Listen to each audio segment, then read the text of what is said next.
Carmichael, please. Dr. Peterson is ready for you. Awfully sorry, I have to go. Had a perfect hand. Would have beaten the pants off you. Harry will take you, Miss Carmichael. Oh, thank you. Watch her carefully. Don't take your eyes off her.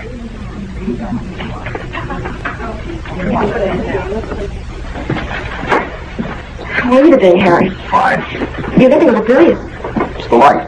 I'm worried about you, dear. I'll be all right. Let's get you to Dr. Peterson's office. Can't we go sit somewhere in private and talk? Just you and I. Love it. If I had time. Would you?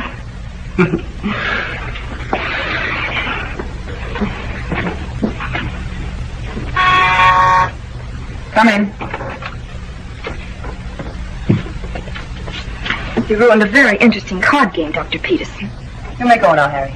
I'll be outside. I hope you feel better today, Mary. Well, I don't. You will. I think this whole thing is ridiculous. What whole thing, Mary? Psychoanalysis. It bores the pants off me. Lying on the couch like some dirty nitwit telling all. You don't really expect to get anywhere listening to me babble about my idiotic childhood. Really? My patients invariably regard me as a wretched nuisance during our first talks. I see. It's my subconscious putting up a fight. It doesn't stop me cure it, exactly. It wants to continue enjoying your disease. Our job is to make you understand why. When you know why you're doing something that's bad for you, and when you first started doing it, well, then you can begin curing yourself. You mean I've been telling you lies? The usual proportion? You're right. Been lying like mad. I hate men. I loathe them. And one of them so much as touches me, I want to sink my teeth into his hand and bite it off. I did that once. Did you care to hear about it? Tell me anything you remember. We were dancing. He kept asking me to marry him, panting in my ear. I suddenly pretended I was going to kiss him. Sank my teeth into his mustache. Bit it clear off. He's laughing at me. That smug, frozen face of yours doesn't take me in. You just want me to tell you all this so you can feel superior to me. You and your drooling science. Hadn't touched you. I never want to see that nasty face of yours again. I can't dare you. You and your nickels worth of nothing. Come on, Mr. Carmichael. Silly fool. Letting a teacher like that worry me. That's frozen twist. Oh, Dr. Thoreau, I want to talk to you alone. I can't stand that woman. I'll see you later, Mary. Come, Miss Carmichael.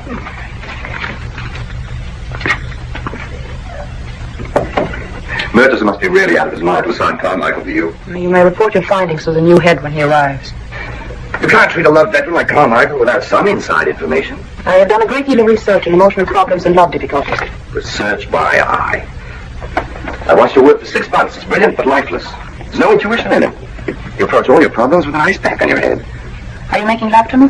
Well, in a moment. I'm just clearing the ground first. I'm trying to convince you that your lack of human and emotional experience is bad for you as a doctor. But fatal for you as a woman. I've heard that argument from a number of amorous psychiatrists who all wanted to make a better doctor of me. Ah, but I've got a much better argument. I'm terribly fond of you. Why? It's rather like embracing a textbook. But why do you do it then? Because you're not a textbook. You're a sweet, pulsing, adorable woman underneath. I sense it every time I come near to you. You sense only your own desires and pulsations. I assure you mine in no way resemble them. Stop it. I'm mad about you. I'm afraid I'm boring you. No. Your attitudes are very interesting. You're exactly like Miss Carmichael. I'd like to throw a book at you. But I won't. May I borrow this? Certainly. Oh, and forgive me for my criticism. I think you'd better stick to books. Oh, and another thing. Pardon me for marching in, but I'm spreading the tidings. My successor will be due any moment. Well, Dr. Murchison, it's been a pleasure working on you. Thank you very much. Coming, Dr. Peterson? No, I'm in no mad hurry to welcome Dr. Edwards. It's hard to imagine this place without you, Dr. Murchison. Yes, I thought of go with the fixtures. More than that, you argue manners. It seems unfair. You're very young in the profession. You haven't learned the basic secret of science. The old must make way for the new, particularly when the old is suspected of a touch of senility. Oh, that's ridiculous. I should think the board of directors would realize you're feeling much better. You've been like a new man since your vacation. The board's as fair and all-knowing as a hospital board can be. Well, I agree with you. I'm as able and brilliant as ever. But having crumbled once, I might crumble again. Oh, you were overworked. A charming diagnosis for a broken-down horse. I shall always remember your cheerfulness today. It's a lesson in how to accept reality, Dr. Murchison. Don't be too taken in by my happy air, Constance. It's the least difficult way of saying goodbye to 20 years. Yes, I know. Come in. Your mail, Dr. Peterson, and Mr. Garrett. Come in, Mr. Garrett. You're not leaving today. I'll see you again. I shall hover around for a while. Like an old mother hen. At least until Dr. Edwards is firmly on the list.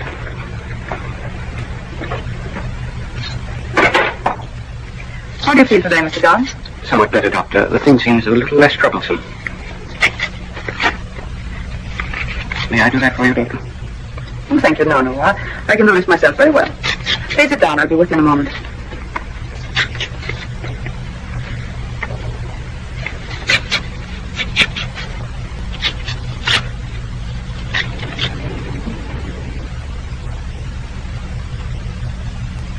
So that's the mighty Anthony Edwards. He's a little younger than I expected. He's only brought one suitcase. Perhaps he doesn't intend to remain very long. Leave those daydreams, Dr. Murchison. Gentlemen, our new chief, Dr. Anthony Edwards. Dr. Floro, how do you do? How do you do? I'm Dr. Graham. How do you do? Dr. Haney. There are still some staff members missing, Dr. Edwards. These are your quarters. They're very festive for an institution. Dr. Edwards, Dr. Murchison. How do you do, Dr. Murchison? I've heard a great deal about you, sir. And I'm interested about you.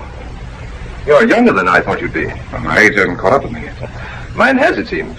I'm pleased to hand over the reins to steadier hands. I'm leaving you my library, which contains, amongst other items of interest, your latest volume, The Labyrinth of the Guilt Complex. An excellent work. I hope mean manners will inspire others as fine. I'm very grateful. I don't know the formal words for an application, Dr. Edwards. May I say merely that these quarters, which I've occupied for 20 years, are now yours. Will you excuse me?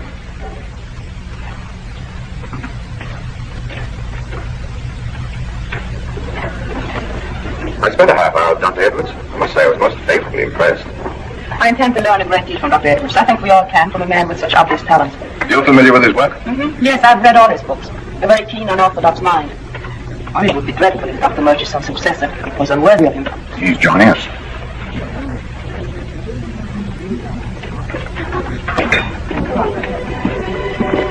I think you know everyone here, Dr. Edwards. No, not yet. Oh, this is Dr. Peterson. How do you do?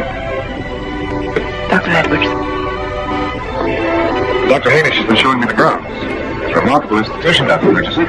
Must be quite beautiful in the summer. I pointed out to Dr. Edwards how various open-air versions of the pages. Dr. Murchison always argued we did not do enough in that direction, and I agree with him. Let me warn you that Dr. Peterson is a frustrated gymnast. Well, Dr. Floro considers anything beyond sitting and standing gymnastics. I imagine you're very fond of sports.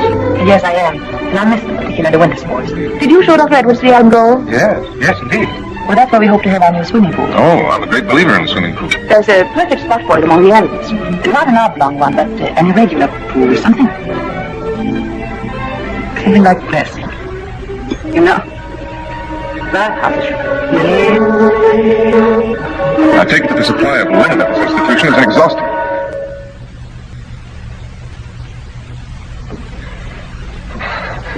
Forgive me. Well, that reminds me of my professor in psychiatry, Dr. Bruno. He could never stand a sauce bottle on the table, or even a salt shaker. They took his appetite away. I remember once at a banquet in his honor, he refused to sit at the speaker's table because he was completely surrounded by...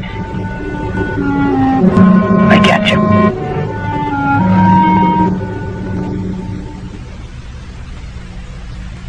Last night at dinner, a dimple appeared at your cheek that was never there before. And I detected the outcroppings of a mother instinct toward Dr. Edwards. I detest that sort of high school talk. Your reactions have upset one of my pet theories about you. The wit. That you were immune to psychoanalysts and would end up in the arms of some boob McNutt with spiked hair. If I were looking for that type, Dr. Floro, I would long ago have adored you. Come in. Right. Oh, excuse me. It's from Dr. Edwards. Oh, love notes already.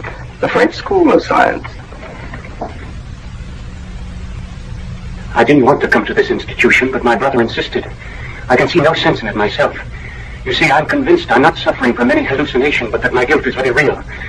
I know, Dr. Edwards, that I killed my father, and I'm willing to pay the penalty. Come in. Oh, thank you for coming so soon.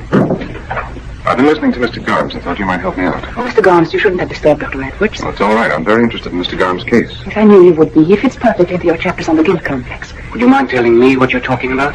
You're here to see if we can cure your guilt complex by psychoanalysis, Mr. Garms. But I have no guilt complex.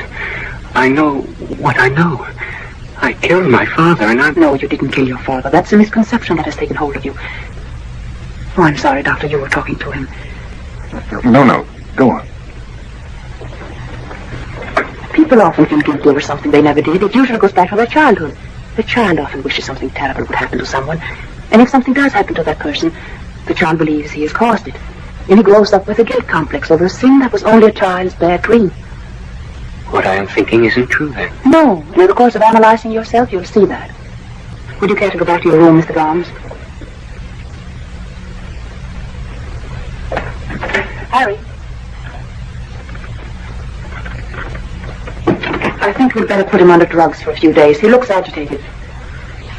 His conviction is curious. But you've encountered such cases very often, Dr. Edwards. You describe them perfectly in your book. Yes. Yes, so I did. Would you mind doing me a favor? Not at all, Doctor. On a headache, I'd like to take the afternoon off. With you. I understand you're not on duty till after dinner. Well, I intended typing up my Please, notes. I need a little fresh air, and you look as though it might do you a bit of good. Well, I was going to lunch with Dr. Hamish. He has an interesting new patient, a kleptomaniac. Kleptomaniacs for lunch. They'll steal the food right out of your mouth. Excuse me. Hello. Yes, Dr. Edwards. What? Yes, Anthony Edwards. Who? Sorry, I don't get your name. Norma Kramer. Please, Miss Kramer, I'm very busy and I don't know you. Some girl claiming to be... I hate practical jokes, don't you? People calling you up and chirping, guess who I am? Sounds like some ex-patient of yours. They are always full of coin and tricks. Very likely. Come on, let's go. We'll look at some sane trees, normal grass, and clouds without conflict.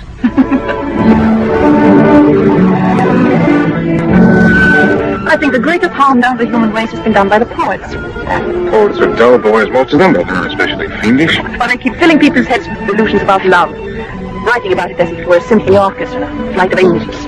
Which it isn't, eh? Of course not.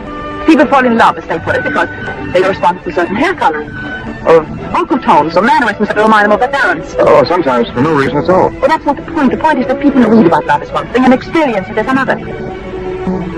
But they expect kisses to be like lyrical poems, embraces to be like Shakespearean dramas. And when they find out differently, then they get sick and have to be analyzed, eh? Yes, very often. Professor, you're suffering from mogo on the go-go. I beg your pardon. Hey, I can't get straight like that. And I was asking you many times. Oh, whoops. No, not at all. No, I'm sure. Well, I've recently gone and kept the chair alone. Doesn't sound like much fun. It's funny for fun, as you call it. Oh, isn't this beautiful? Perfect. Lunch. What do you have? Ham or little ones? Otherwise, has anybody seen our new chief today? He has been tied up. He frisked off with Dr. Peterson at noon. It's hard spending his first day running after Dr. Peterson like a drooling college boy. The little Constance is going to be drooled over. Poor girl's withering away with science. I was telling her only recently that something vital was missing from her life.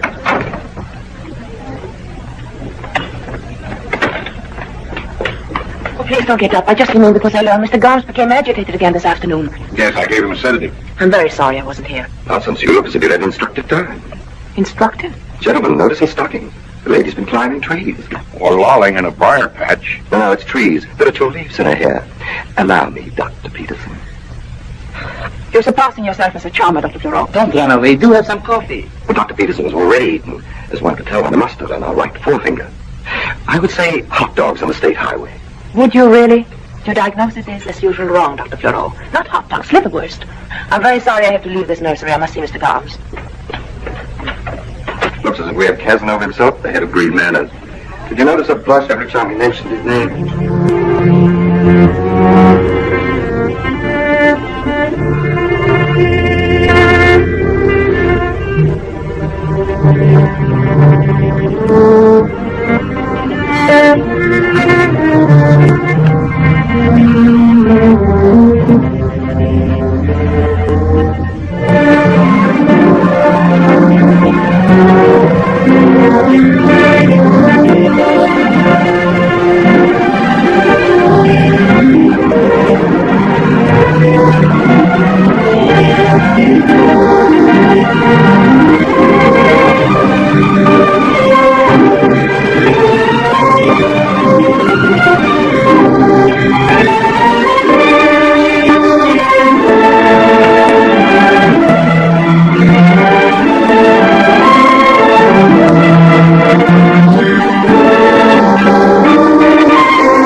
Very late.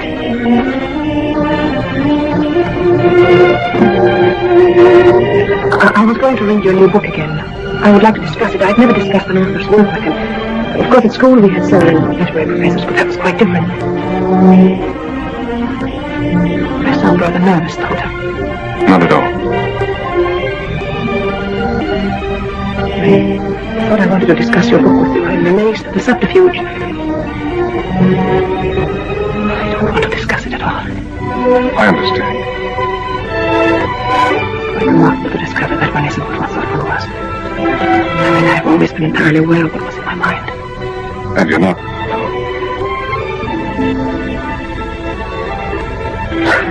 Quite ridiculous. Stupid and merely like a distracted child. You're very lovely. Please don't talk that way. You think I came in to hear that?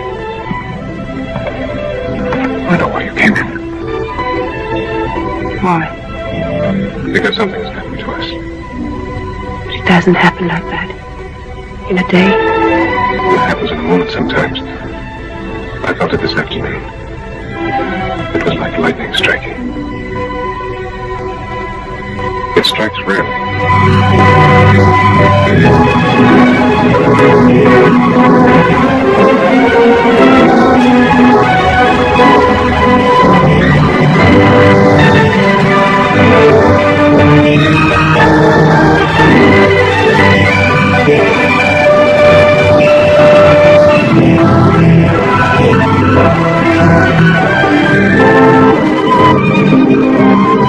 I don't understand how it happened.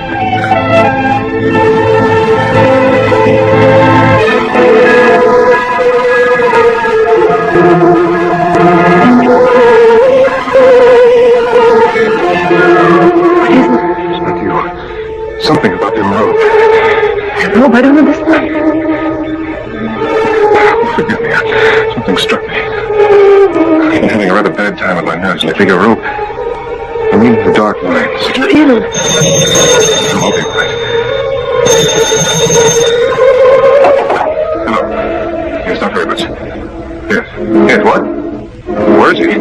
Over there, away. Mr. Combs, he's run amok. He tried to murder Floro, then cut his own throat. Is it bad? I think so. He's in surgery. I'll be right along.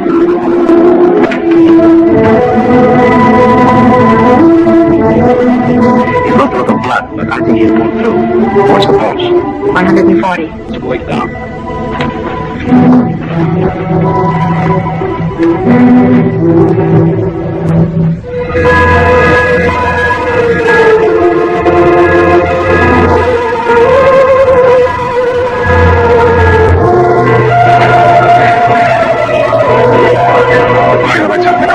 What do you mean?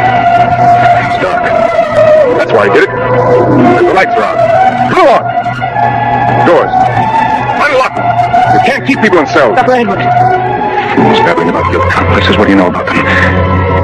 You did it. You told me. You killed his father. The light's on. Quick. It's dark. It's dark. Half games. Hard. Shock or something. Yeah, we're not going to hold him up. He's taking a police room. I'll take care of him.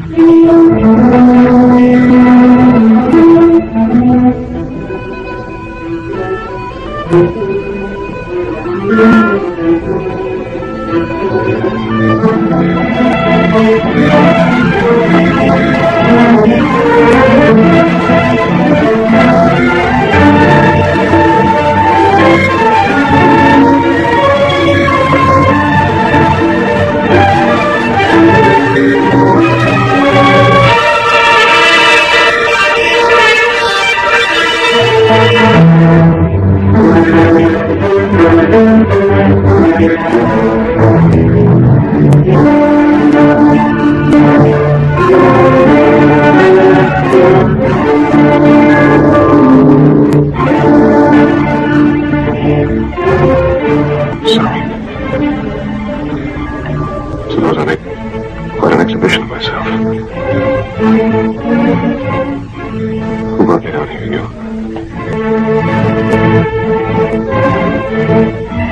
Rather a mess. Putting the pieces in surgery. Who are you?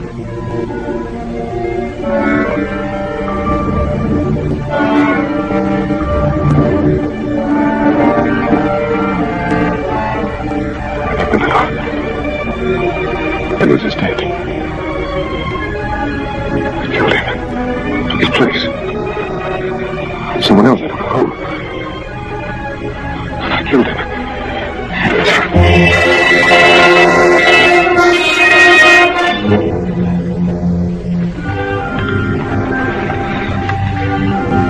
I have no memory. It's like looking into a mirror and seeing nothing but the mirror. And yet the image is there. I know it's there. I exist. I'm there. How can a man lose his memory, his name, everything he's ever known, and still talk like this? As if he were quite sane. Are you afraid of me? No. You're ill. Loss of memory is not a difficult problem. Yes, I know. Amnesia. The trick of the mind for remaining sane. You remain sane by forgetting something too horrible to remember. You put the horrible thing behind a closed door. We have to open that door. I know what's behind that door. Murder. No. That's a delusion you have acquired out of illness. Will you answer me truthfully and trust me? I can't, stupid. It's no use. I can't think. I don't know who I am. I don't know. I don't know. Who telephoned you yesterday? Telephone me. Yes, they're in the office. Yes, I remember. What did she say? He said that she was my office assistant. She was worried about me. Hadn't heard. You mean she was Dr. Edwards' assistant and hadn't heard from him? What else did she say? She didn't recognize my voice. That I wasn't Dr. Edwards. You hung up in anger? I was confused. My head ached. Was that your first doubt? First doubt. The first time you became confused as Edwards? Did anything else happen before that? Yes. When I was in the hotel room packing to come here, I found a cigarette case in my coat. Frankly, I didn't know why it's sure. Here. The initials JB. See them? When I saw them in the hotel room, that made my head ache. Well, they're probably your initials. JB. JB.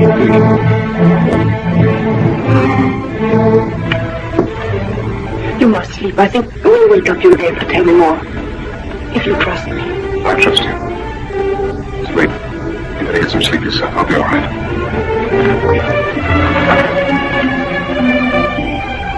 I'm sure there will be no police inquiry for a few days. And we'll talk about it and straighten everything out before anything happens. I'll come in the morning and report you too ill for service.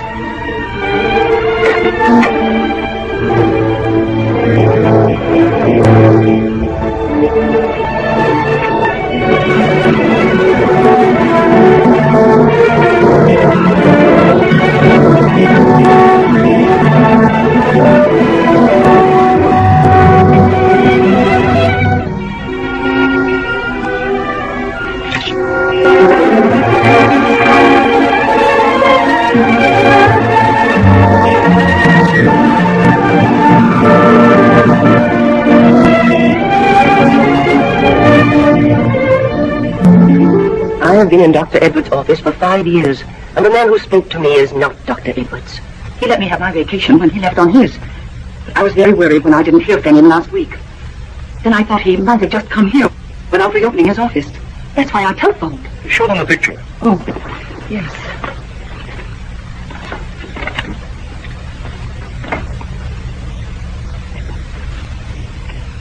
That's a different man. He was taking a chance. Somebody might have known what Edwards looked like. You never saw the real Edwards? No, I never met him. But I thought something was wrong from the moment our man appeared. He didn't impress me as a scientist. And last night when he collapsed, I became actually alarmed. What do you think made him break down last night? It's obvious now. Gums. Our imposter, I'm almost certain, is an amnesia case.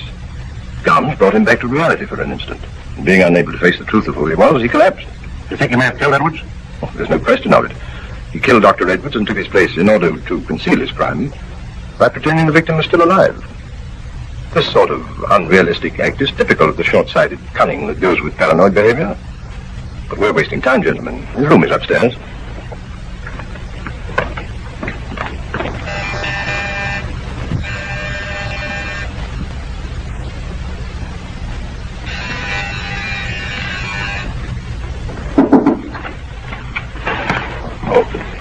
This is Dr. Peterson.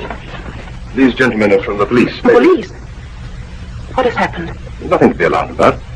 Our Dr. Edwards turns out to be a paranoid imposter, and is very likely guilty of having murdered the real Edwards. He's disappeared. Oh, he is not in his room? You left him in his room, miss? Yes. Did he say anything about himself, about why he broke down? No, he was not himself. He was unable to speak coherently. You don't seem very surprised to learn that this Dr. Edwards is a fake and maybe guilty of murder. I'm used to such surprises in my work. You suspected something then? No. I thought his collapse due to mental strain. That's a funny diagnosis for a fellow who's supposed to just come from a vacation. I made no medical diagnosis. I was shocked to see him collapse, and I didn't think beyond that. We were all pretty shocked, Sheriff. The fellow took us all in. All except Dr. Murchison. And he didn't say anything that might give you an idea of where he went? No. He may be hanging around. We'll have to go over the grounds first.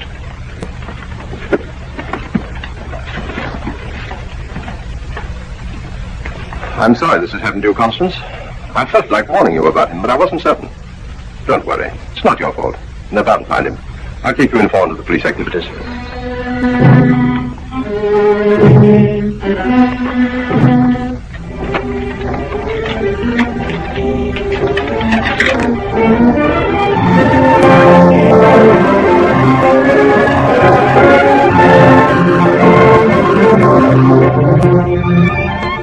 I see the fellow expected to get away with it like any criminal. Nonsense. Obviously a case of amnesia. You haven't the faintest notion of who he was or what he was doing. What do you say, Constance? I don't know. You know, if you were anybody but Constance Peterson, the human glacier and the custodian of truth, I'd say... Yes, you'd say what? My dear, forgive me my scurvy thoughts. You are telling the truth. I was going to say that you were holding something back. I'm a sentimental ass. A woman like you can never become involved emotionally with any man, sane or insane. I suggest you change the subject for a... I will be very interested to ask him certain questions when he brings him back here, no matter what you think. You'll never ask our mystery man any questions. Why not? For the very good reason the police will never find him alive. An amnesia case of that sort with the police after, it's an obvious suicide. The fellow will put an end to his pain, nightmare fantasies, either by blowing his brains out or dropping himself out of a window. You're offending Dr. Peterson with your carelessness. I'm sorry, Constance, that our staff still retains the manners of medical students. I'm not offended. I think Dr. Poirot's ideas are quite accurate, but I'm rather tired. Good night. Good night. The police have asked me to announce that our neighborhood roads are free of the dangerous madman who escaped from Green Manors. The search for the imposter is shifted to Manhattan. This is WQZK, Rutland, George Bell. We now resume our regularly scheduled program.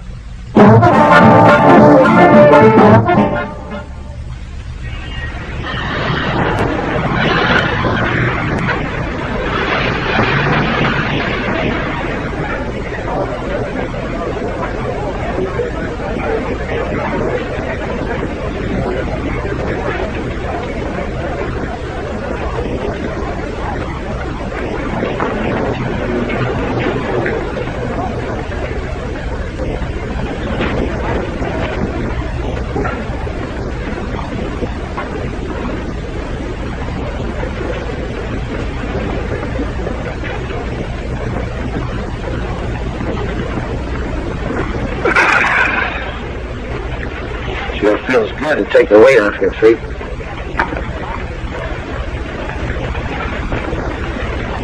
Well, from Pittsburgh.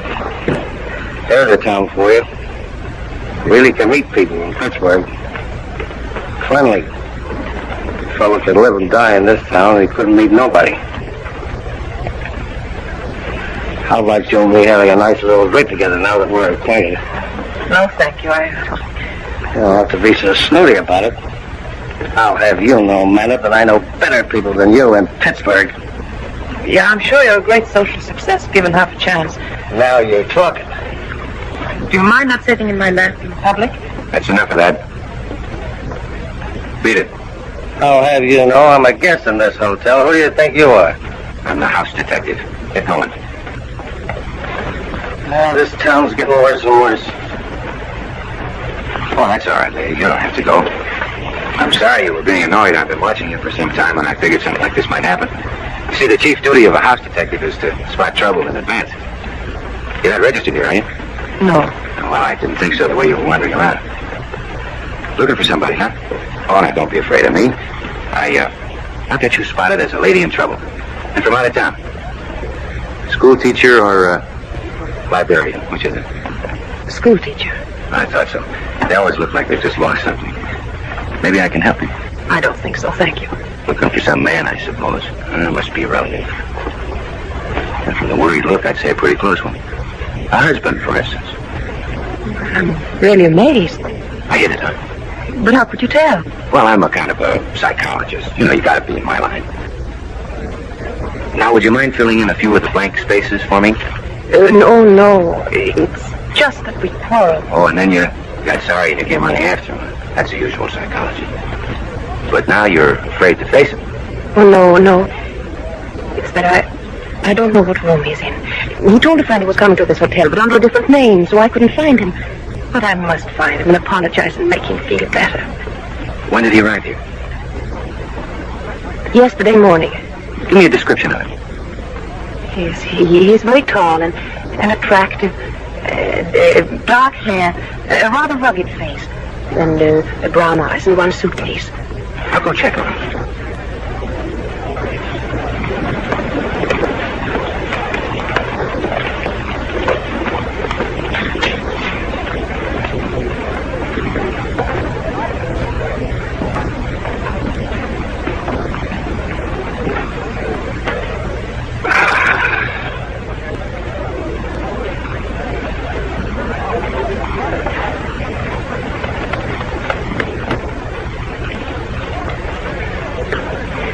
Find him? Well, I think we got along. About 25 guys answering your description registered here yesterday. These are their registration cards. I figured you might recognize the handwriting. That's very clever of you.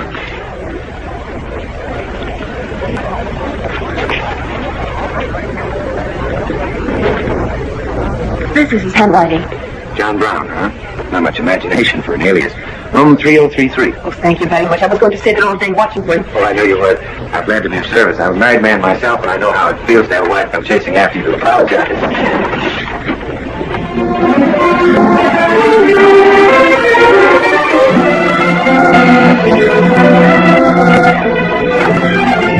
Constance. What did you come for? You don't owe me anything. I'm going to do what I want to do. They tell you and cure you and remain with you till that happens. But you can't help hide a criminal. You're not going to jeopardize your standing as a doctor. You're just getting started. I won't let you be stupid about it. I couldn't bear it away from you. I went through yesterday, holding my breath as if I were being hunted. I couldn't eat or work or do anything but think of you. So I had to come. I'll get a room on this floor. I'm here as your doctor only. It has nothing to do with love. Nothing at all. Nothing at all. Try remembering. Let your mind go back to your childhood. Was it happy? When did you know in your childhood? I'm haunted, but I can't see by what. It's no use. You lived somewhere. You had a mother. You were loved. You had friends. Yes. Probably a wife. Can you remember her? Oh, I didn't say I had one. I said I probably had. No, darling. Thank heaven I can't remember a wife. I would like to ask you a medical question. Constance, would you mind not prodding me? It mixes me up. I can't remember anything. Except that I love you. How would you diagnose the pain in the right upper quadrant? A pain that is persistent. Gallbladder, possibly a hot case of pneumonia, depending on the patient's history. It's obvious you're a doctor. Yes. The eminent Dr. X. And if we can unlock one tiny memory, it'll give us a key to the others. No. The only thing that comes to my mind, and I keep thinking over and over, is the logic of the situation. What logic? That it was I who was with Edwards. Police believe the imposter who escaped from Green Manors to be the patient who visited the real Dr. Edwards in the Cumberland Mountains the day that the noted psychiatrist disappeared.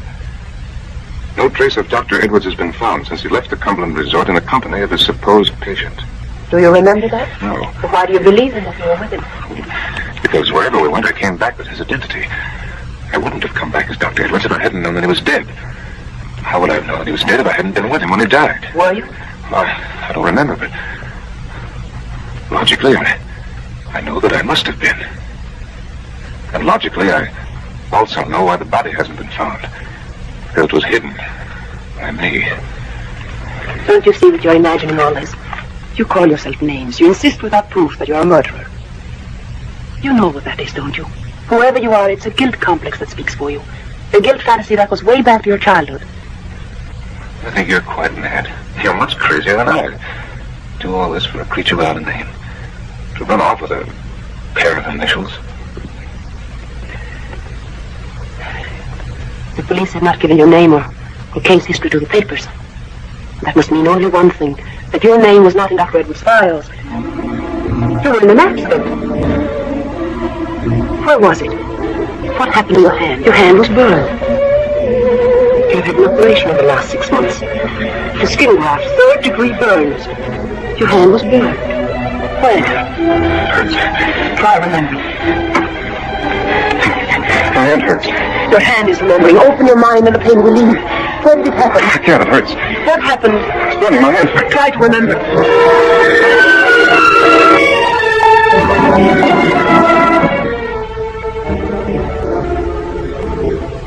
Oh, my dear, are you all right? I'm all right. What happened? You relived an accident you've been in, but the memory only touched the part of your mind that feels. But it's the beginning. It really is. You'll feel better soon. What could that be? Oh, I know. I sent out for the later editions of the papers. You ordered the afternoon papers, didn't you? Yes. They just came. I brought them right up. Just a minute.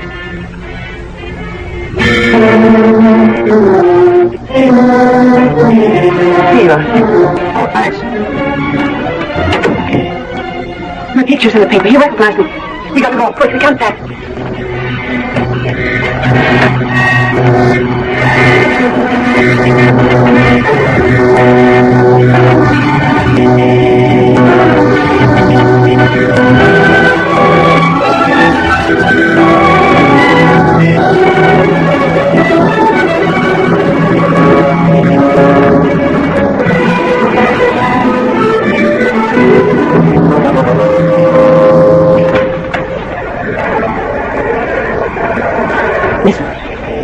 When you left the mountains, you must have passed through New York. Wherever you came from, wherever you went, you must have been in a railroad station. You must have heard Edwards ask for tickets to somewhere. I don't mean it. You will. When you come to the ticket window, try to relive that other time with Edwards. Try to repeat what was said then. Ask for the same tickets. I'll try.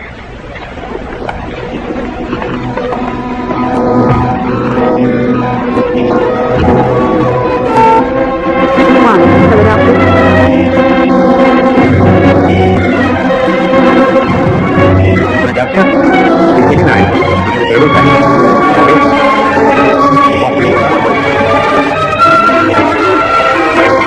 You went someplace with Edwards. Ask for tickets to that same place. 846.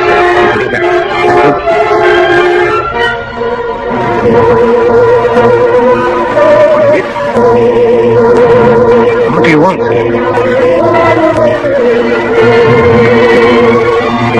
Keep these inside.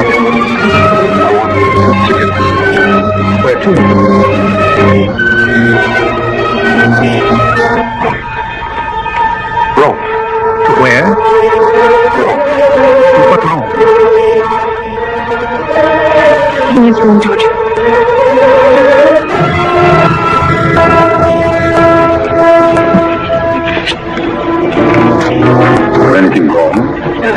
Miss Eli to get you home. Here you are, 2 tickets to Rome, Georgia. He'll be all right in a minute. This is not small way quickly. You look pretty sick. I'll call the doctor. No, he'll be all right. You feel better now, Daddy? Darling? Pull yourself together. You're all right. When does the train for home leave? Birmingham special leaves in 10 minutes. Track 17. Thank you. That's all right, lady. I'll take the train in case anything... Oh, he has recovered now. Well, you're very nice, Dr. Hemp, but I can get along. Thank you.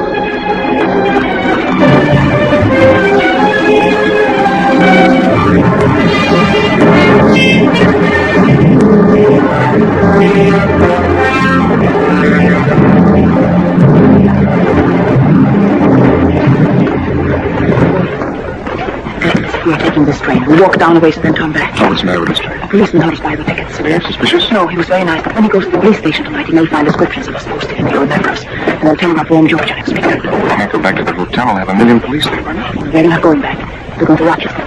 Come on, we'll go to Grand Central Station.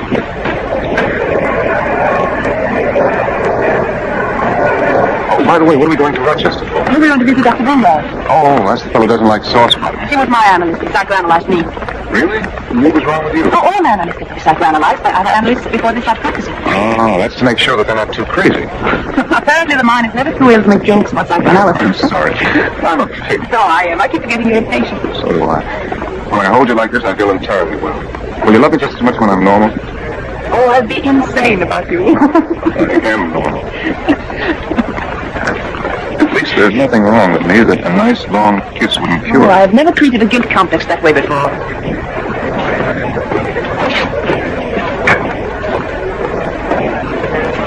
We don't want to hurt each. Everybody's doing it.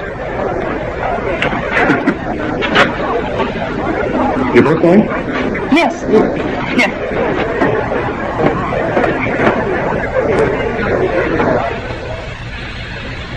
Oh, don't read the paper. Let's pick up where we left off. Pick up what? Try to recall the first moment you thought you were Edwards. Darling, I have a confession to make. Yes, I'm listening. As a doctor, you irritate me. I sit here swimming with love, and then suddenly you ask me a question, and I don't like you anymore. You have to sit there smiling at me like some smug know-it-all school teacher. Can't help smiling. That's what happens in analysis. As the doctor begins to uncover the truth of the patient, said patient develops a fine, hearty hatred of said doctor. We're going to hate me a great deal before we're through. And you don't like that? As a scientist, yes. If I should happen to biff you one, you'll consider that a sort of a diploma. But don't be too hard. No, I think we should go on with our investigation. We have some new facts to work with now. What facts? You're a doctor. You were in an accident. Your hand and forearm were burned. And you were in Rome. I was never in Rome in my life. You were either there or going there. Well, you remember something no doubt connected with the burning of your hand. Rome. Think of Rome. Maybe Rome, Italy. When did you go to Rome? What did you do in Rome? Think.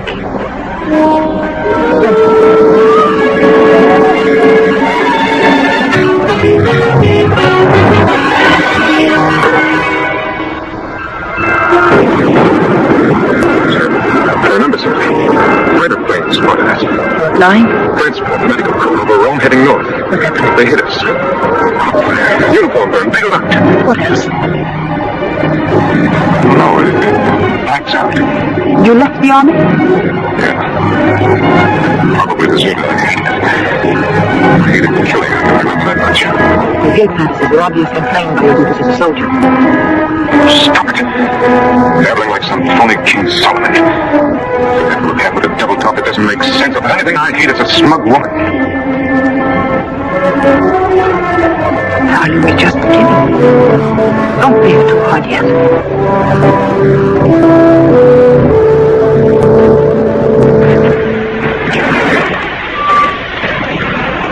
I worked as Dr. Bruno's assistant for a year, right after my internship. He got me the post at Green Manors. You'll like Alex. I doubt that. One psychoanalyst in my hair is enough. What are you going to tell him? That we are on our honeymoon. Oh, doctor, you think of the most wonderful prescriptions. Good evening. Is Dr. Bruno in? No, he went out right after dinner. He'll be back soon. Would you mind telling me? I've left his supper on the table. I'm sorry, but I can't wait any longer. Oh, and there are 2 gentlemen waiting for him in there.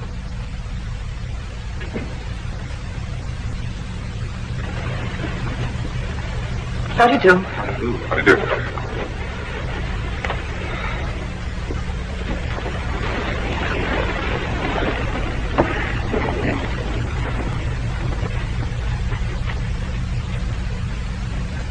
How's your mother been lately? Oh, she's still complaining about rheumatism. She figures how to get transferred down to Florida. I said, do you expect me to sacrifice all chance of promotion just because you got rheumatism? Did you take this subject up with Hennessy? Yeah. He said a transfer could be arranged, but I'd probably have to start all over again as a sergeant. And I said, personally, I think that's unfair after all the work I did in that narcotics case. And what did Hennessy say to that? Oh, a lot of things. He made some crack about me being a mama's boy.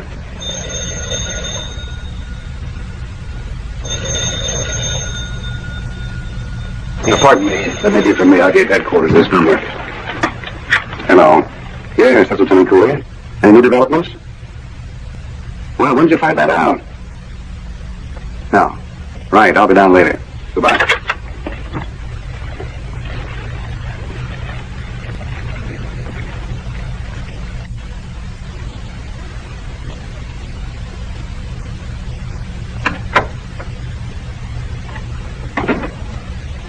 Alex. Who is it, please? Oh, My old friend. Alex. My dear darling. I didn't have time to let you know. I just arrived. Imagine I find you here. Oh, I would have come home quicker. I was giving a lecture at the Army Hospital. Are these gentlemen with you? No, I'm here with... Dr. Rudolph, I'm Lieutenant Cooley of Central Station. This is Sergeant Gillespie. What for? We thought you might give us some data on Dr. Edwards. Data? What is this kind of persecution? I told the policeman yesterday I knew nothing about Edwards. But yesterday you had some kind of theory. I explained to the policeman that if Edwards took along with him on a vacation a paranoid patient, he was a bigger fool than I ever knew he was. It is the same as playing with a loaded gun. Do you think this patient might have killed him? I'm not thinking anything. I'm not a bloodhound. Was Dr. Edwards a great friend of yours? What are you talking about? The man was impossible. You had a quarrel with him when you were back in New York, I understand. Not New York, in Boston at the psychiatric convention. What kind of an analyst is it who wants to cure psychosis by taking people skating or to a bowling alley? I understand you threatened to punch his nose. All I did was get up and walk out and kick over a few chairs which nobody was sitting in. So you don't have to ask me any more questions. You have now the facts. Well, thank you very much. I'm sorry to have bothered you. If anything turns up, we'll let you know. Goodbye, then. Good night, sir. Good night.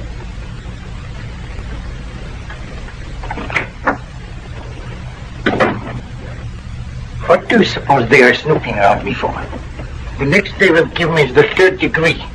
Alex, I'm so glad to see you. I was going to write you, but it happened so suddenly. I got married. Oh, who is married? Oh, Alex, my husband, John Brown. I'm glad to meet you officially. Oh, so you are married? Well, there's nothing so nice as a new marriage. No psychosis yet, no aggressions, no guilt complexes. I congratulate you and wish you have babies and not phobias. How about we have a glass of beer like in the old days? Yes. The truth is that we have no hotel room. All the hotels were so crowded. What do you want with a hotel? That's for millionaires, not lovebirds on a honeymoon. You'll stay right here. Look how I'm living by myself with a can opener. My housekeeper is gone to war. My secretary is a rat. And I got a cleaning woman who can't cook and who hates me. Cook me my coffee in the morning and the house is yours. That's wonderful of you, Alex. There's nothing wonderful about me. It's nice to see my old assistant. The youngest, but the best one I ever had. But who knows now? As my old friend Sonnenbaum used to say, women make the best psychoanalysts till they fall in love. After that, they make the best patients. Good night and happy dreams, which we will analyze at breakfast. Good night, Dr. Rudolph. Thanks for everything. Any husband of Constance is a husband of mine, so to speak. Good night, Good night.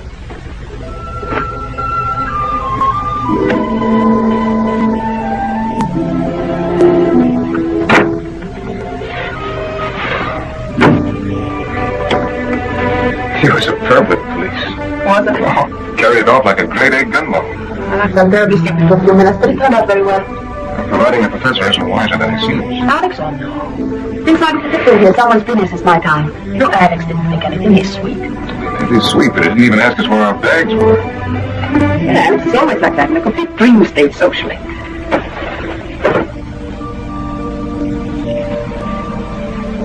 Do you know, this room does look changed. But it isn't. It's I who changed. It's called transfer of affects. What is? The fact that everything seems so wonderful in this room. That's what it's called, isn't it? Do the police disturb you? No. One ignores such trifles on a honeymoon. I take it this is your first honeymoon. Yes. I mean, it would be if it were.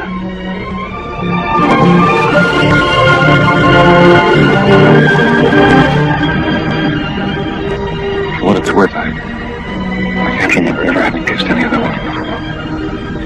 I have nothing to remember of that nature art. Very sweet. Of course, I'm no child. Far from it. I'm well aware that we're all bundles of inhibitions. Dynamite dumps. I mean, oh, please don't do that. What? It isn't ethical. I'm here as your doctor. Well, you can stop worrying, Doctor. I'm going to sleep on the couch. No, that's also unethical. Now, this honeymoon is complicated enough without your dragging medical ethics into it. I suppose the floor is on. The patient always sleeps in the bed, and the doctor occupies the couch for his rest. Oh, I see you know the ropes.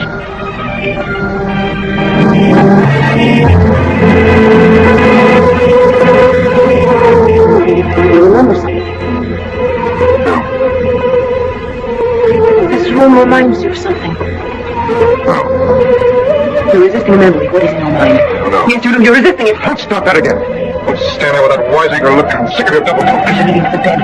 What frightens you? Lines. When I made fork marks on the tablecloth, they agitated you. The night you kissed me, you pushed me away because my robe was white. It had dark lines on it. Try to think, why does the color white frighten you? Why do lines frighten you? Think of white. White. It doesn't frighten me. I can't. No, it says to look at the white, but look at it, remember!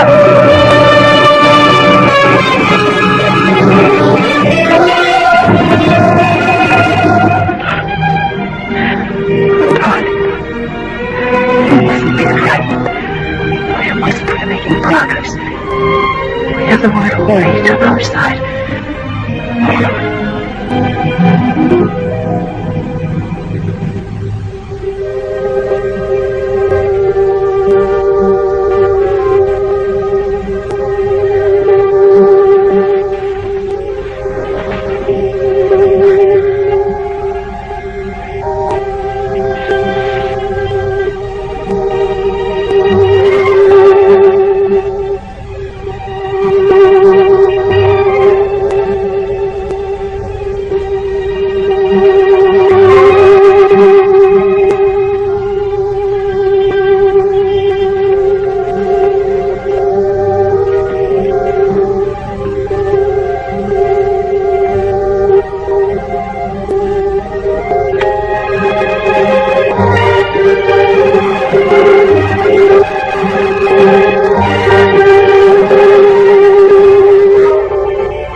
Mr. Brown? Oh, I thought it was you. I was unable to sleep, so I came down to work. When you are old, you don't need to sleep so much. I'm just having a glass of milk and some crackers. Join me, please. I'll get another glass. I'm glad to have company. Nobody likes to have crackers and milk by himself. When I was a young man, I was always saying, if I could only get alone by myself instead of wasting my time with people, I would be happy. Now I'm saying just the opposite. This is the secret of old age. Everything becomes just the opposite. Do you know who makes the most trouble in the world? Old people. They are always worrying what is going to be in the world tomorrow after they are gone. That's why we have wars. Because old people got nothing else they can get excited about. Well, we will drink to you, to when we are young and know nothing except to live.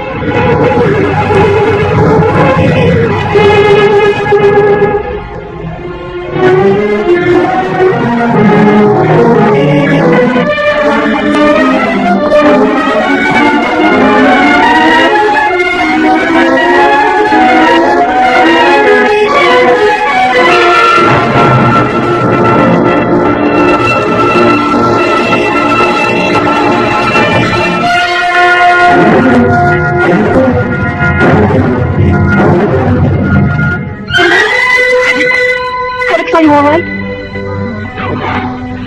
Good morning. Yes, I'm all right, thank you. Oh, I fell asleep in the chair. What time is it? 7 o'clock. I was dreaming. This morning I get some real coffee. My husband must have gone out very early this morning. You didn't have... He didn't go out. He's over there on the couch. He's all right. He's sleeping fine. My dear child, do you think old Alex Bruller, one of the biggest brains who is in psychiatry, is unable to make out 2 and 2 come out 4? I should have known. The moment I see with a husband whose pupils are enlarged, who has a tremor of the left hand, who is on a honeymoon with no baggage, and whose name is John Brown, I know practically what is going on. What happened? Only what I expected. There is no use taking chances with a possibly dangerous case. I sit here waiting. If you scream, I'm ready. So he comes downstairs and he's dangerous. I can see by his face. So I keep talking while I put some bromide into a glass of milk.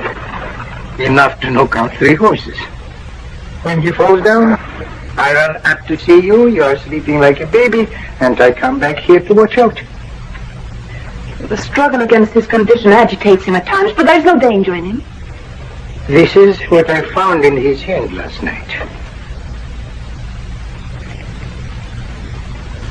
He didn't know he had that. Alex, you mustn't think that. He didn't try to do anything to you. He couldn't. My dear child, he's not responsible. But that's not correct. I'm just a little more experienced with this type than you. I grant you know infinitely more than I do, but in this case... Do not complete the sentence with the usual female contradictions. You grant me I know more than you. But on the other hand, you know more than me. We must talk back.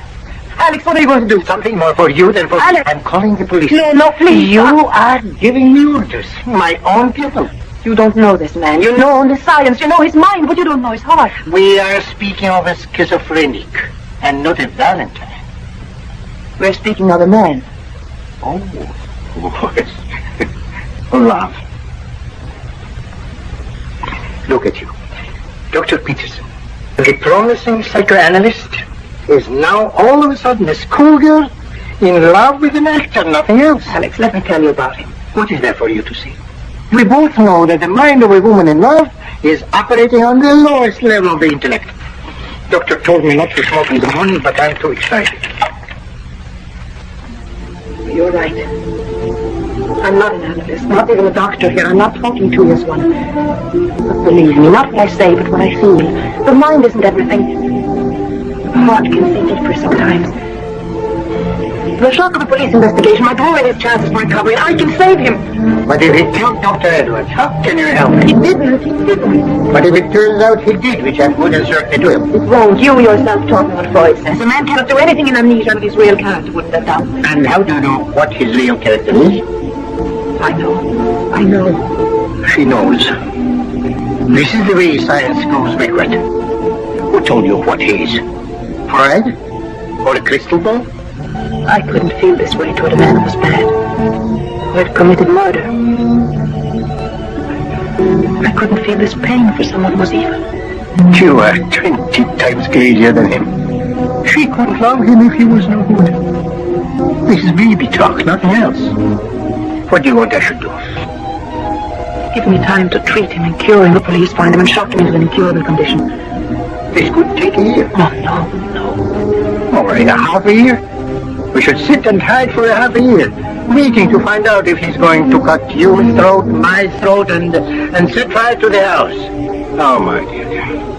Even to a woman in love, such a situation must seem a little unreasonable. Just a few more days, Alex, before you turn him over. Just a few more days, and then if I can't do anything, if we both can't, well, then you can call the police. You're not hiding a criminal. There's no evidence against him except his own guilt fantasies. He's wanted only as a possible witness as to what happened to Dr. Edwards. But in his present condition, he could tell the police nothing.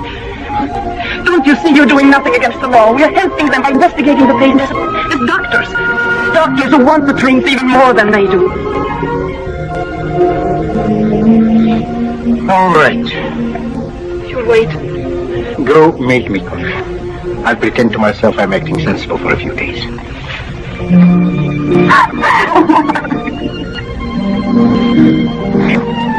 Thank you. Thank you very much.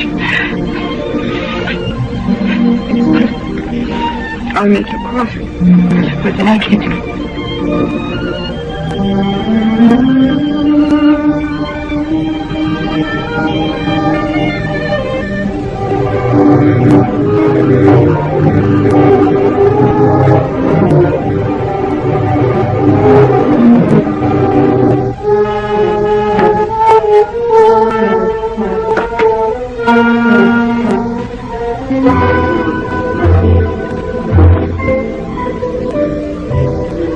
Who are you? I'm Dr. Bruloff. Bruloff. Oh, yeah, that's right. Bromines. Who's been feeding me bromines? I gave you to sleep. Bruloff. Oh, yes. Rochester. What's your name?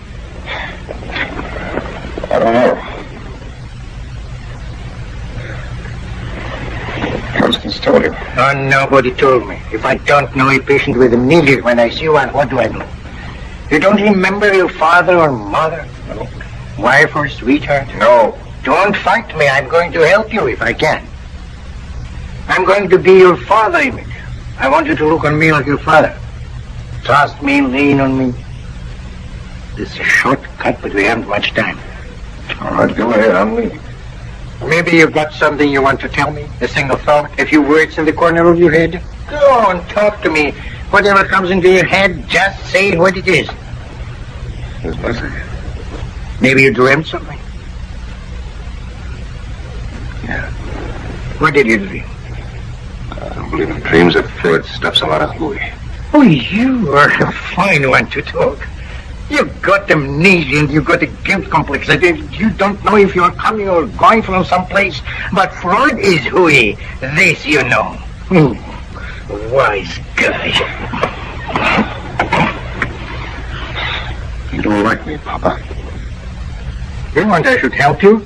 Or not? I'm sorry. I explained to you about dreams, so you don't think it is hooey. The secrets of who you are and what has made you run away from yourself, all these secrets are buried in your brain. But you don't want to look at them. The human being very often doesn't want to know the truth about himself because he thinks it will make him sick. So he makes himself sicker, trying to forget. You follow this? Yeah.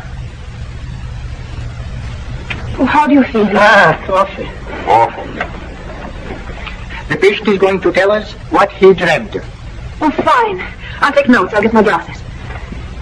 Now, here's where dreams come in. They tell you what you are trying to hide.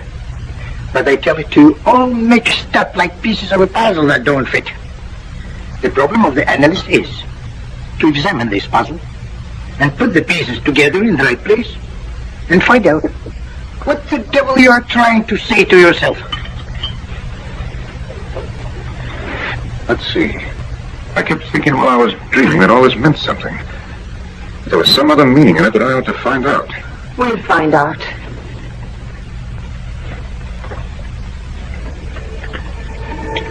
I can't make out just what sort of a place it was.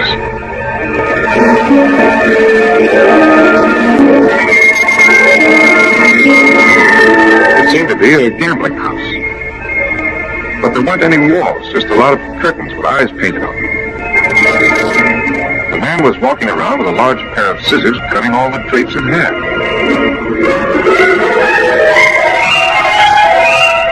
And then a girl came in with hardly anything on and started walking around the gambling room, kissing everybody. She came to my table first. Did you recognize this kissing bug? I'm afraid she looked a little like Constance. This is plain, ordinary, wishful dreaming. Go on. I was sitting there playing cards with a man who had a beard. I was dealing to him, and I turned up a 7 of clubs. He said, "That makes 21. I win." When he turned up his cards, they were blank. Just then, the proprietor came in and accused him of cheating. The proprietor yelled, "This is my place, and if I catch you cheating again, I'll fix you." I'm sorry about that kissing bug. I'm glad you didn't dream of me as an egg beater, as one of my patients did. Why, what would that mean? Never mind. Well, does it make any sense to you what I dreamed? Not yet. You're trying to tell yourself something. What it is, we'll figure out later. There's a lot more to it. Go on and try to recall the details. The more cockeyed, the better for the scientific side of it. He was leaning over the sloping roof of a high building. It was the man with the beard. I yelled at him to watch out. Then he went over slowly with his feet in the air. And then I saw the proprietor again, the man in the mask. He was hiding behind a tall chimney, and he had a small wheel in his hand. I saw him drop the wheel on the roof.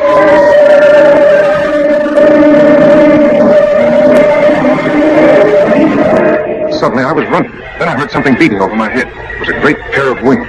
The wings chased me and almost caught up with me when I came to the bottom of the hill. I must have escaped. I don't remember. That's all there was. I woke up and saw Dr. Brulov. Have some coffee. Thanks.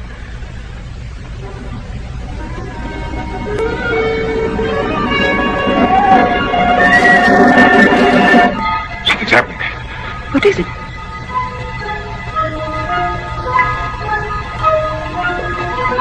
Snow. The light frightened him. Photophobia. No, it was the snow.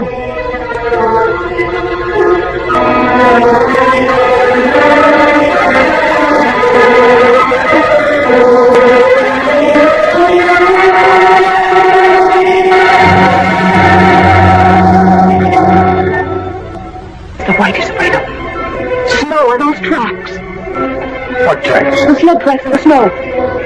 The piercing wheel was struck at the sight of fork lines drawn on a white tablecloth. In my robe, it had dark lines on it. And last night, the white covered it.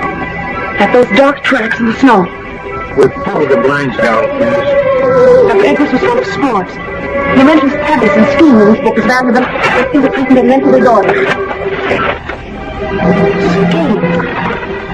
Ski tracks in the snow. That's what those dark lines symbolized for him. His horror of them means, of course, that they are immediately connected with the cause of his amnesia. Yes, a murder on skis.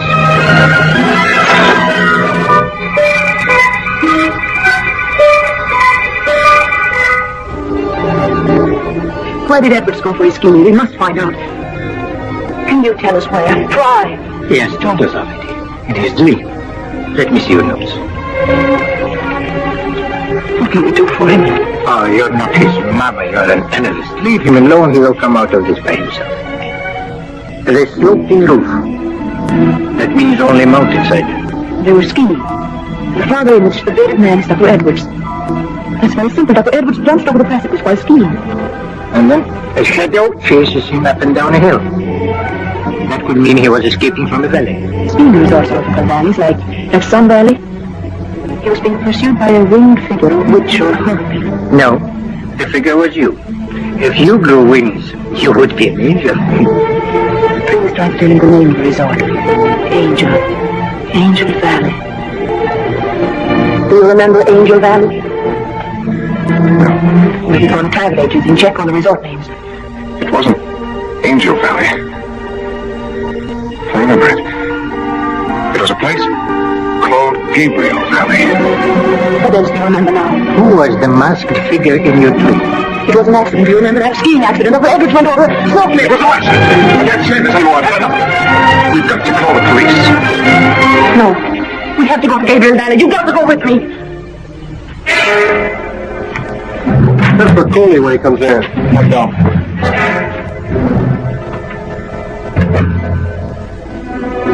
At 4:35?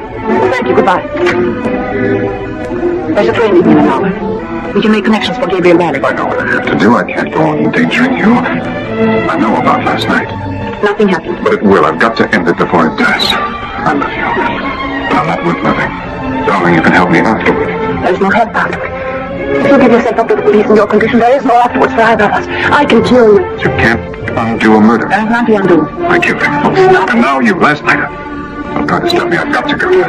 You've lived with it for a long time, haven't you? Yes. Since childhood. What?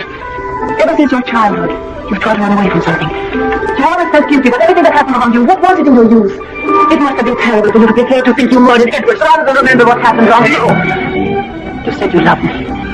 Look at me, son. Why am I fighting?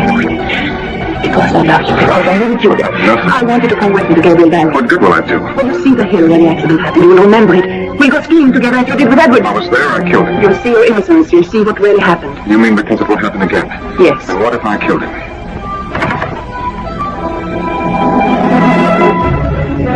Isn't it true that if the episode's repeated, I'm likely to do the same thing I did before?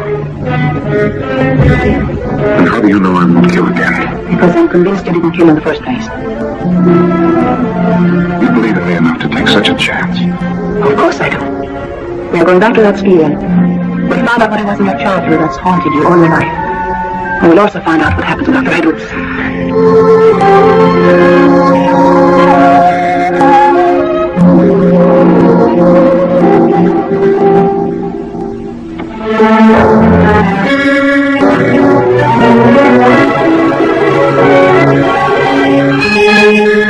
Did you see her before? Let's go. I've always loved very feminine clothes, but never quite dared to wear them. But I'm going to after this. I'm going to wear exactly the things that please me. And you.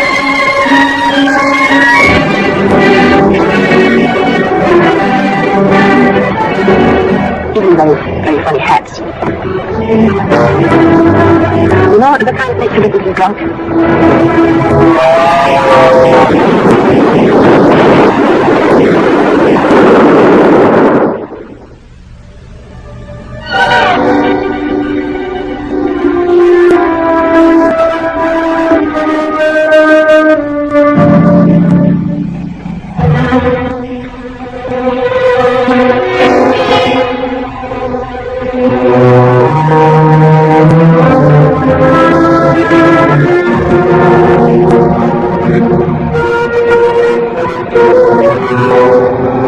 Put them on.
There was something in my childhood.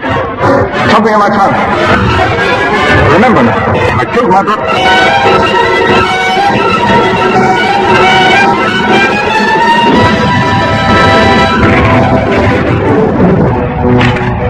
I didn't kill my brother. It was an accident. It was an accident. That's what has haunted you all your life. That was the memory you were afraid of.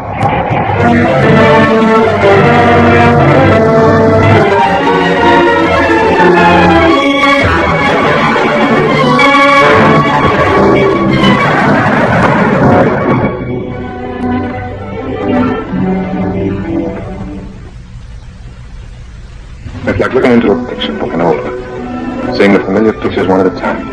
I went to Columbia Medical School, had a girl with a giggle, luckily married my roommate, Kim. Oh, and by the way, my name is John Valentine. Oh, I'm very pleased to meet you. Another thing, my army record was all right. I was invalided out. I ran into Dr. Edwards when I was in the Cumberland Mountains, trying to recover from some kind of nerve shock I got when the plane crashed. He was on vacation, but I asked him to help me, and he invited me to go skiing with him. We went through New York. I seem to remember going to lunch somewhere. It's still a little vague about that lunch spot. And we arrived here, and the accident happened at that spot. Were you safe? Well, let's not have any confusion about who saved whom. As he went over there, all right, it was still a little foggy, but I do know that Edwards was about 50 feet ahead of me when he went over. I saw him plunge. Well, that was something that set you off. Instead of your own guilt complex, I made you think that you'd killed him. So then you had to run away from that too. And you took on the role of Dr. Edwards to prove to yourself that he wasn't dead, so therefore you had not killed him. Professor, I never quite realized in my amnesic state how lovely you are. Now that you got your head back, you mustn't lose it again. It's too late. Beyond cure. How does it feel to be a great analyst? Well, not so bad. And a great detective? Wonderful. I'm madly adored. Very wonderful. You look wonderful. In white. A little orange blossom in your hair. Oh, that sounds vaguely as if it has something to do with marriage. That's a brilliant analysis, Doctor.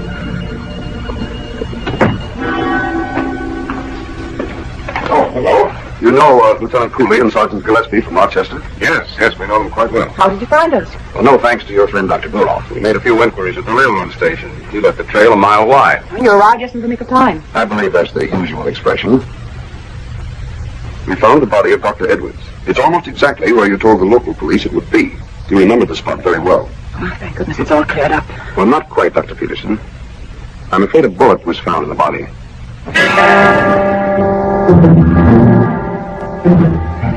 That's impossible. It was in his back. The case is one of murder. We want to detain you, sir. It's my duty to inform you that anything you say may be used against you.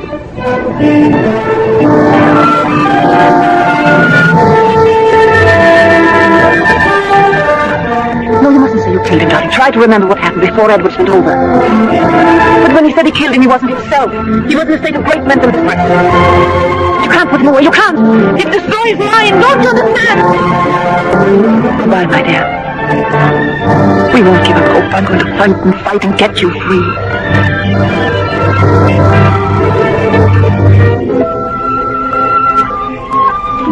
My dear girl, you cannot keep bumping your head against reality and saying it is not there. The evidence was definite. We can't remove it by wishing or crying. He trusted me. I led him into a trap. I convicted him. Is that real enough for you? There is no one to blame. The case was a little deeper than you figured. This often happens. You must realize now one thing. It is over for both of you. It's not over. You will have other cases. It's not over. It never will be. Don't ask me to stop. I can't.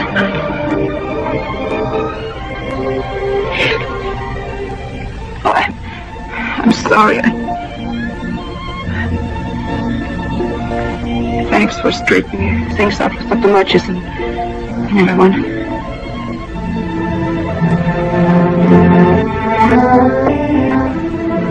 It is very sad to love and lose somebody. But in a while you will forget. And you will take up the threads of your life where you left off not so long ago. And you will work hard. There's lots of happiness in working hard. Maybe the most. I will write to you. Very good. I'm sorry to hurry you, Dr. Brullock, but your car is waiting. You're just time. Oh, thank you. I'm always late, always forgetting.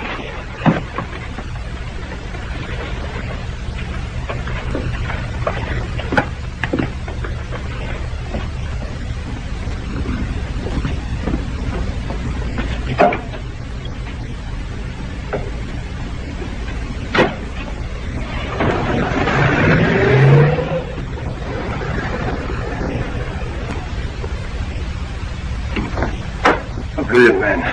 I should have gone to the station with him. You're too tired. I know that feeling of exhaustion only too well. One must humor it or it explodes. I should try to help you in every way. You will take care of yourself. Yes. And try to forget things better forgotten. You've got a great career ahead of you, Constance. Thank you. Well, at least one good thing came out of all this. You are back at Green Manors. Who knows what would have happened to the place under Dr. Edwards? I knew Edwards only slightly. I never really liked him. But he was a good man, in a way, I suppose. Well, good night, Constance. I hope you feel rested in the morning.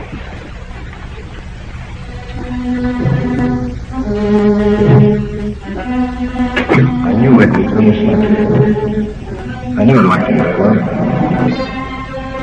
I knew Edwards only slightly. Knew Edwards slightly.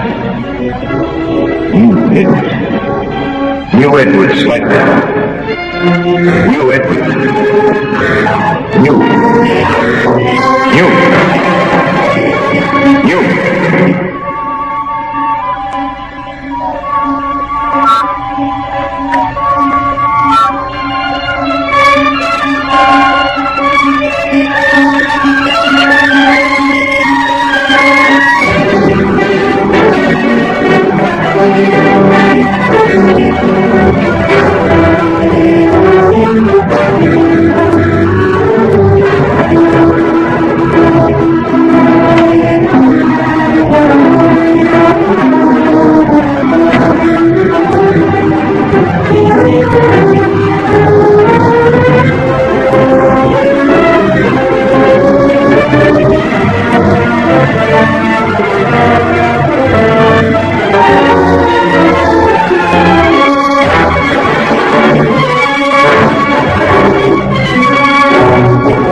Come in. I want to talk to you, Dr. Murchison. It's rather late. And you need rest, Constance. I must talk to you. Nocturnal conferences are bad for the nerves. Is it something about your work? Yes. Can't it wait till morning? It can't wait. Do sit down. Now, what's your problem? It is a dream one of my patients reported. May I ask who the patient is? The patient is John Valentine. I fancied that.